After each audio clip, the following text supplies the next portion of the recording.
magpapa-enroll tayo. She said I won't be back in a while. Don't wait. Already packed. Talaga bilang magulang, nandyan lang kayo lagi. Nandyan lang kayo lagi para sa kanila. Ay, si Opo. Said I won't answer if you call me when you're lonely. I guess I'll let her go. Kailan yung huling naaalala mo na kayong pamilya kumain kayo sa labas? Matagal na po, nung ano po po yun, mga 2022 po. This just can't be how it's supposed to end up. It's not enough. And maybe time. June 23, araw ng Lunes. Ngayong araw ay naglaan kami ng schedule para mapuntahan ang isa sa tinutulungan na si EJ sa bayan ng San Juan, Batangas. Dahil nga siya ay isa na sa scholar ng Team Marco sa tulong ng sponsor. But honestly, I can't remember if you love me. Or maybe I'm just feeling lonely. I don't know. Just let her go. She got herself a guy, and he's good. No, he's great. Everything she wanted packed behind the pretty face. But I kinda hope he breaks her heart into little pieces and Sa bawat araw na daraan kami dito sa kalsada na ito papasok sa isla kung nasaan naroon ang tahanan ni EJ, ay lagi kong naiisip na papaano kaya yung mga araw na naglalakad yung bata kapag papasok siya noong panahon na nag-aaral pa siya ng high school. I wonder what the hell you didn't see. But honestly, I can't remember if I loved you. But it feels like I did when I think about you now.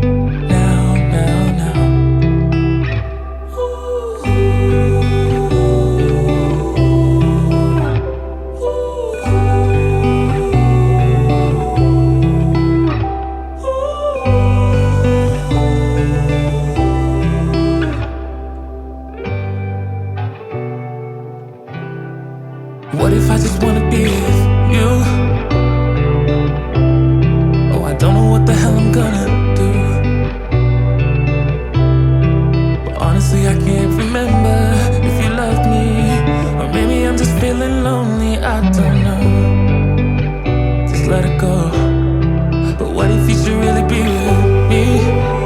Kwento nga ng mga tao dito na kapag high tide o dumarating talaga yung buwan na malaki ang tubig, ay halos nagbabangka ang mga estudyante para lang makapasok sa paaralan. Feels like I do when I think about you now. We got nowhere to be, just a slow dance with the summer heat. The world outside can't wait a few, 'cause right now we got nothing else to do.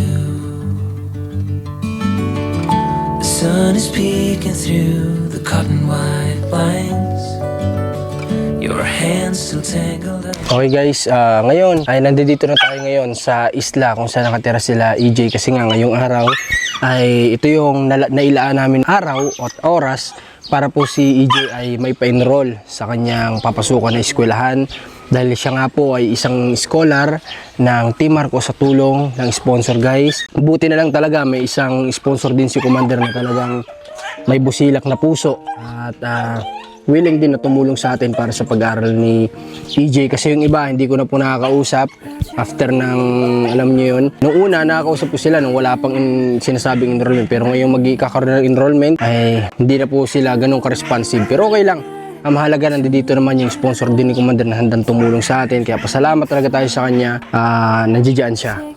Okay, tanongin natin si EJ kung naka-ready ba. Wala siyang idea guys ngayon talaga kung saan pupunta. Basta sabi ko lang kung nandito po si EJ, chinat ko yung mama niya, nandito daw. Pero hindi niya alam na ngayon na yung enrollment niya. Hey guys, tara pasok tayo. Ba, nagpapanday si EJ ah. Ano yan EJ? Nagagawa mo? Ano, kakabit mong biring? Kanino yan? Kanina ho?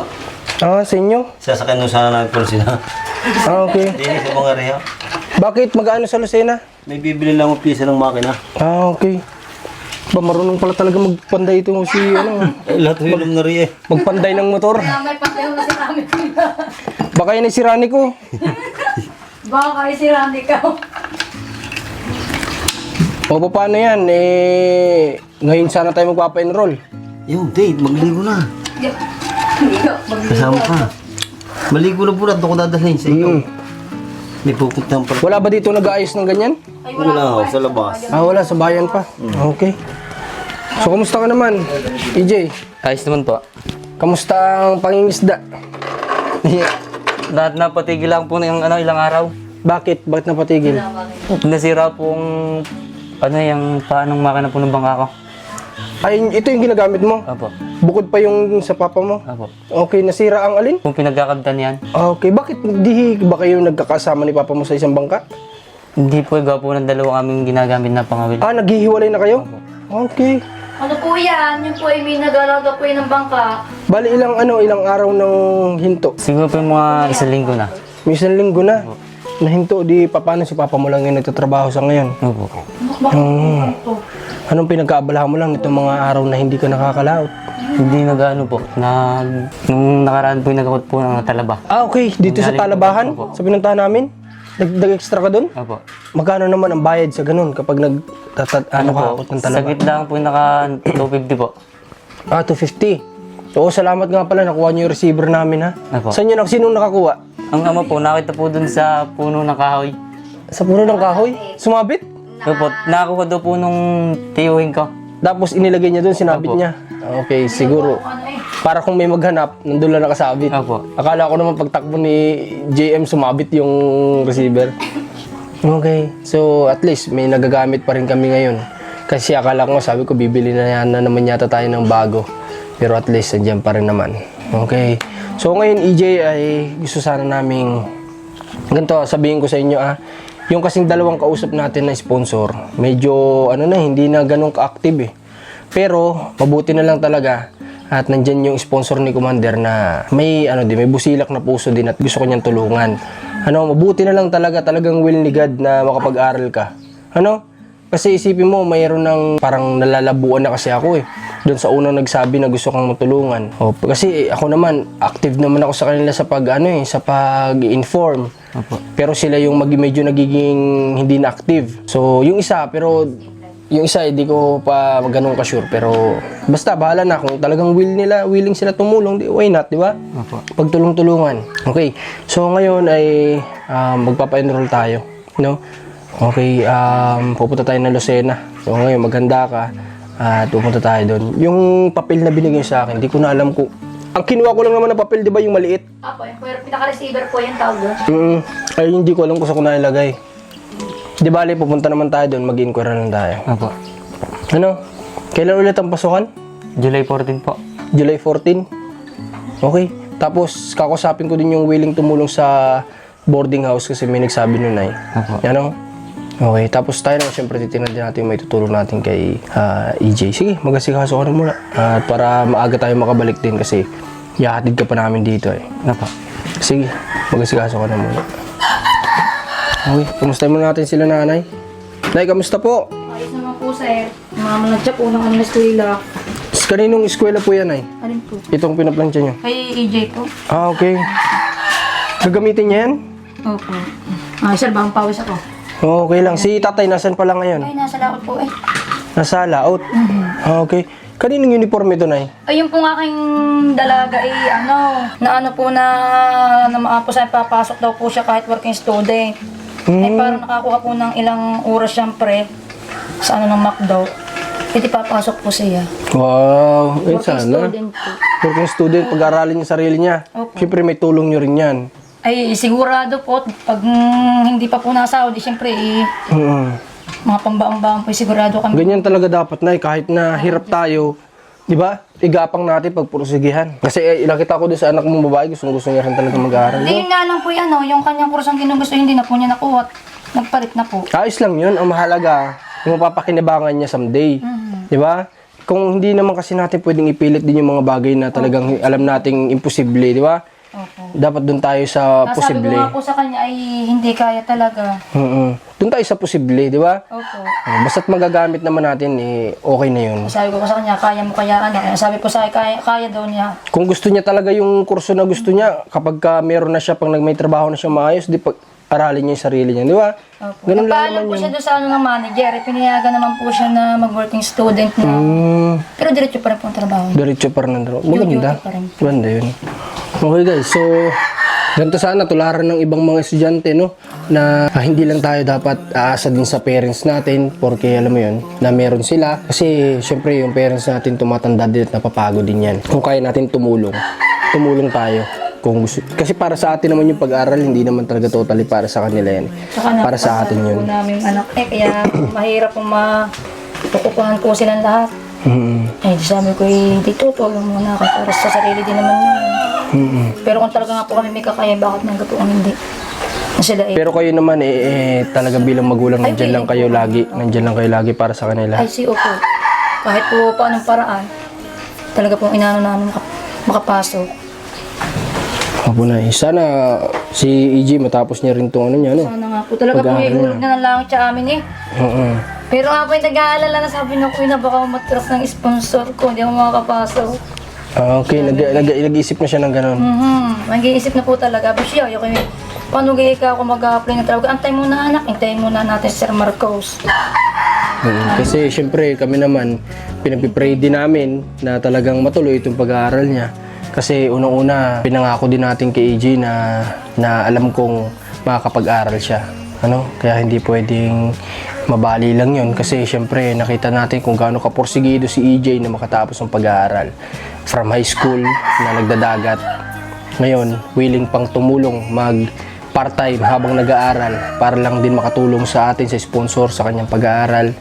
Diba? Malaking bagay yun. Ano po, yung mga free time daw po niya na wala siyang pasok. Kaysa daw po siya tatambay sa Tama boarding naman. house. Hindi siya daw po maghanap ng trabaho na sabi ko lang, ay huwag mo pababayaan ang pag-aaral pagkaganyan. Tama. Tama yun. Uy, ayos ka na? Liligo lang po. Okay. Liligo pa pala. Okay, sige. Antayin natin kay si EJ para maaga din kami makabalik. Kasi sa totoo lang dapat papatingnan pa namin yung sakyan ngayon kasi may lakad nga kami bukas nila Ate Ninya. So gusto ko kondisyon din yung sakyan kasi malayo-layo din ng Manila. Medyo may problema siya. Inuna ko lang talaga ito muna kasi baka mamaya mapagsara ng school. Diba? So balik kayo mamaya after ni EJ makapag-asikaso, makapag-ayos. Saw the flashes in the dark, colors on the wall, bright against the monochrome, where I felt so small. I drew the curtains up, pulled away the blinds, heard a rushing wind through the windows of my mind, and I began to glow with a love divine. Shine, shine, shine, shine in the naked light of Adonai. Shine, shine. Ng mga oras na to, hindi na naman namin alam na kami pala ay pinaghahanda na naman nila ng aming makakain. Golden gaze of the mighty eye.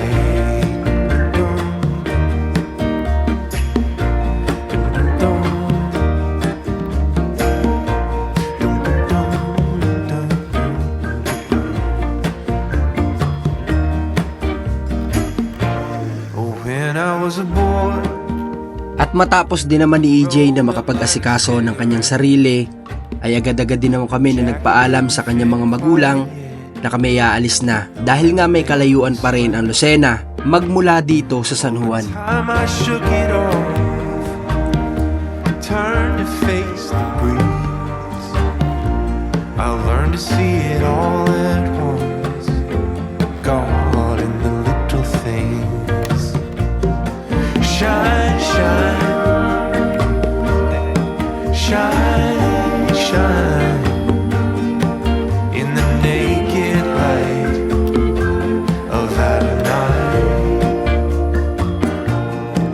Shine, shine, shine, shine in the golden gaze of the mighty eye. There's a darkness in the mind, it clouds like smoke. Ano naman pakiramdam mo, EJ, at magpapa-enroll ka na ngayon? Ayos noon po, masaya siya ng konti. Masaya ka naman? Opo. Kasi ano ba, totoo ba sinabi ni mama mong nawalan ka na ng pag-asa nitong nakaraan? Opo eh. Bakit? Ano yung nasa isip mo nun? Wala po, inihintay ko po kayo.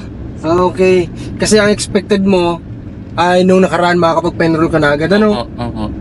Kasi guys, yun nga, di ba nasabi ko nga sa inyo na inaantay ko din kasi yung response nung mga nagsabi na magpaparal kay EJ. So, sinabi ko naman sa kanila na kailangan ng may pa-enroll. Ipinakita ko naman yung mga bayarin. So, yun nga, medyo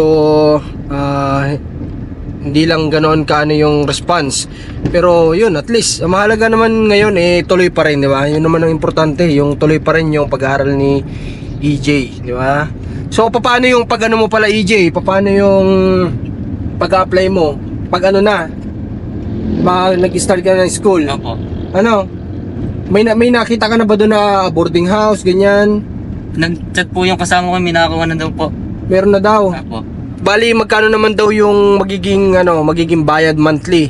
Sabi po sa akin yan daw po, 1.5. 1.5 per head. Opo. Okay na yun. Alam mo ba kung saan yung location?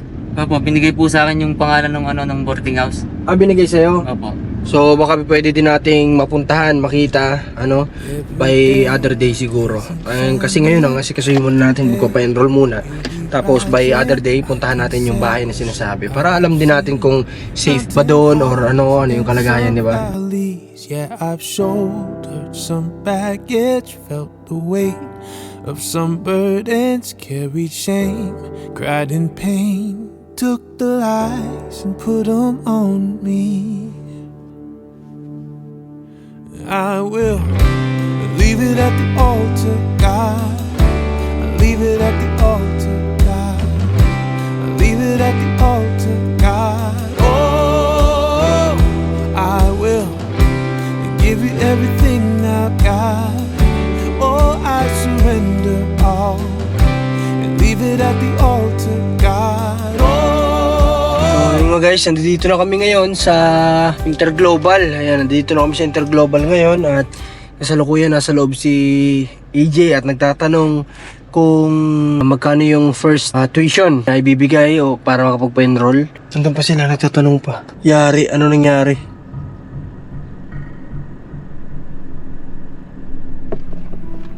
Ano nangyari? Alauna pa raw po dito. Alauna pa? Opo, cut off po yun. Cut off. Anong oras na ba? Check natin. Alas 12. Okay lang, di mananghalian muna tayo. Babalik na lang tayo. Tara. Alright guys. Mananghalian muna kami nila. Kumain pala kami sa kanila. Hanap tayo ng makakainan guys. May McDonald's dito sa labas. Kain muna tayo. Akala ko may problema. Akala ko wala na. Let's tara. We got nowhere to be, just a slow dance with the summer heat. The world outside can't wait a few, 'cause right now May nakita kami Jollibee dito sa rotonda ng Lucena. So kakain muna kami, magmerienda at babalik kami doon ng alauna. Kasi alauna pa daw yung balik. Kasi nag-lunch, di namin naisip magla-lunch time nga pala. Pero di balik, kakain muna kami nila AJ tsaka ni JM dito. And then, update na lang ako mamaya. got nothing else to do. The sun is peeking through the cotton white blinds. Your hands still tangled up in mine. Feet on the wall, your head on me, floating easy. We got nowhere to be. Got nowhere to be.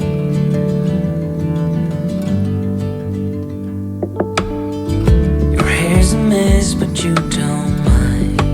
May tanong lang ako sa'yo, EJ. Kapag kayo sa pamilya ninyo, Minsan nagkakaroon din kayo ng banding na lalabas kayo, ganyan. Hindi po, bihira po. Ay, hindi kayo nagkakaroon ng ganun?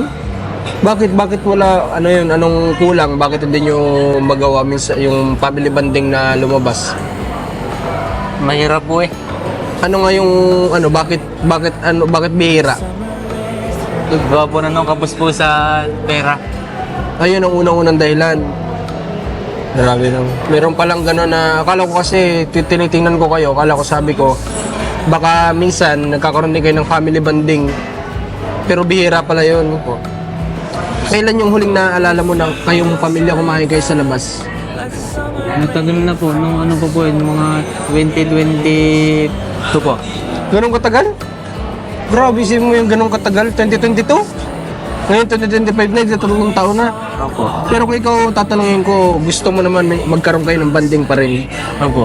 Kasi sa family, parang ganun. Yung ate mo, nakita ko kanina, gusto niya makapag-aral talaga din pala, no? Opo. Kasi isipin mo, kahit working student, papasukin niya. Makatapos lang. Opo. Paano kung sakali, ito yung malapit na nakita ko, itong kinakainan natin. May mas malapit pa ba dito na papasukan mo? If, kung sakali man? Hindi ko lang po alam. Wala po ako nakikita eh. Oh, pero ito yung pinakamalapit sa school. Opo. Pero yun nga, titingnan natin kasi yung tinitiran mo kung alin yung may malapit. Opo. Ano?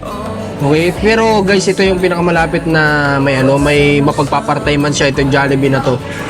Kaya nga to, walking distance sa school eh. Siguro mga 15 minutes na lakarin, ganun. Pero yun, depende kung saan nyo nakuha ng mga kaklase niya na na area. Okay, so sige. Babalik naman tayo ng alas 2 dun sa 12:40 na. Pwede na siguro tayo bumalik, tapos mag-waiting na lang tayo dun, no? Opo. Okay guys, balik na tayo dun sa area para na sa ganun ay makapag-waiting na lang tayo. Mas maigi nang doon na lang tayo nag-aantay kaysa hantayin pa natin na mag-alas 2 bago tayo pupunta. O tara, kahit tapusin mo muna yung pagkain mo. Tapusin mo. Feels like that. Yeah, it feels like that. Na na na na. Dito na kami sa school. Tapos na si EJ. Pasok tayo sa loob. Baka pwede na mag-inquire. Anong oras naman eh. Alam natin. Pwede na? Alam mo na ba ako, sir? Magamit yun, sir? Papa-enroll sana? Anong oras na ba, sir? 12:53. Ano po kaya kukunin, sir? Ano ba yung kukunin mo? BSMT po. Alright guys, so bawal daw dito ang camera pero sina GM ando doon na sila tsaka si AJ nag-inquire na sila ulit para mas malinaw guys kasi nung last time hindi ako masyado nalinawan doon sa ibinigay na detail sa atin eh. Ando doon na sila nag-inquire. She said I won't be back in a while.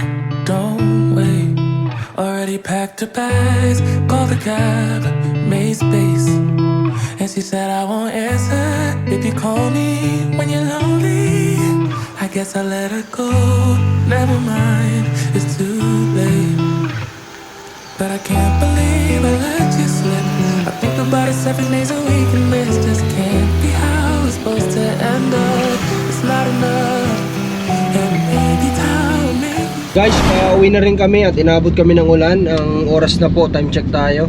Alas 3 na po ng hapon. So nakarating kami kanina doon sa school ay parang mga around, anong oras yun?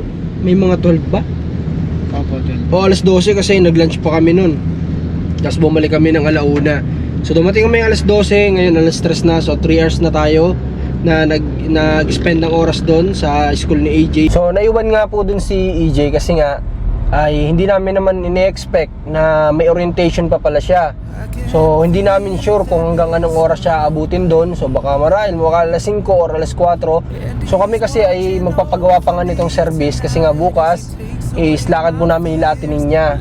So hindi na kami aabot sa paggawaan kung aabutin kami ng ganong oras. Kaya sabi ko, tapusin niya na muna yung orientation niya and by next day ay pupunta kami doon para ipa-enroll na lang. Kami na lang kasi nagtanong ako sa registrar ay sabi ko kung anong kailangan kong dalhin i-provide pag nagpa-enroll. Wala na daw kung tapos na si EJ sa clinic, sa orientation, kung tapos na siya doon, wala na akong kailangan dalhin. So sabi ko, sige EJ, tapusin mo na muna yun at babalik kami by next day. Kami na lang bahala at wala ka nang asikasuhin. At mayroon nga pala kami kaninang nalaman kasi doon sa mayroon pa palang approval yon, hindi pala porke pasado ka na sa parang may alam mo yun, parang approval na hindi ko maintindihan na. Kumbaga sinabi nga kanina na hindi daw tayo nagkamali ng hindi tayo nagkamali ng in-scholar kasi nga daw si EJ ay fit na fit para ma-scholar. Yun ang nagsabi noon, yung mismong parang head doon sa school, di ba? So makita talaga natin na pati sila nagsasabi na talagang totally fit talaga sa scholarship si EJ. So nakakatawang pang ganyan. So yun lang, medyo mahihain lang talaga yung bata kaya sa interview natin makita nyo talagang medyo limited lang yung mga sagot niya. Pero ang mahalaga, sumasagot pa rin naman. Okay? At maraming salamat sa pagsama nyo sa team namin ngayon sa mission. Yun nga lang, unexpected lang na ganun pala katagal magpa-enroll. May orientation pa pala, di naman sa amin nasabi, di namin alam. Sana mas inagahan namin kanina. Okay? So kita-kits tayo bukas sa mission namin kay Ate Ninya at sa mga susunod pa natin magiging vlog. Maraming salamat po sa pagsama. God bless po. They sing hallelujah.